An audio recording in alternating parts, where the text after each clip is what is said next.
Kung maibabalik ko lang ang panahon, Carlos, hindi kita sasaktan.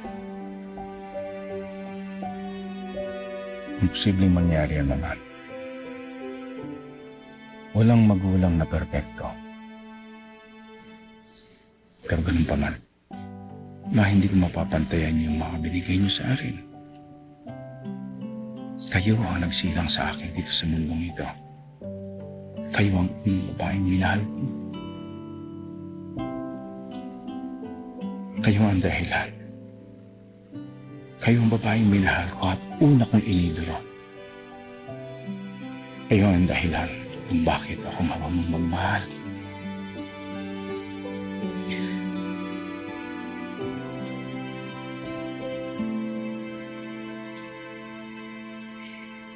Salamat. Salamat.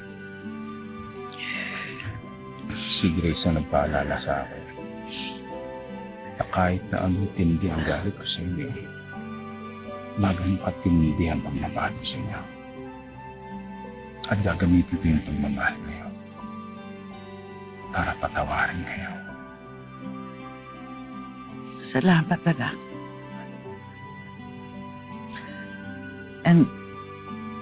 And Grace. Grace is a blessing to you. Please, don't let her go.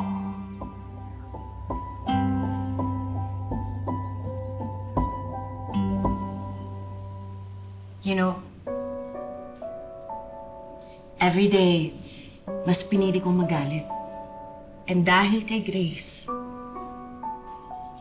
I learned how to forgive.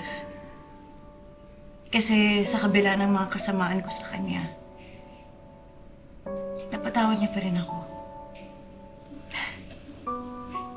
Hindi nga ako makapaniwala eh. Parang, she's just so pure. She's like an angel, no? She even human?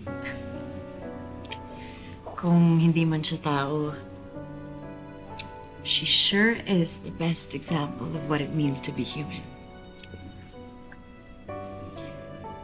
Don't you think? Well, I'm just happy that at the end of the day, okay na kayo ni Ate Grace. Ate, last na yun kay Ate Grace, ha? What? Ang ibig kong sabihin, sana wala ka nang maging grudge or kasalanan pa sa ibang tao na hindi namin alam kung, you know. Yeah. I'm good.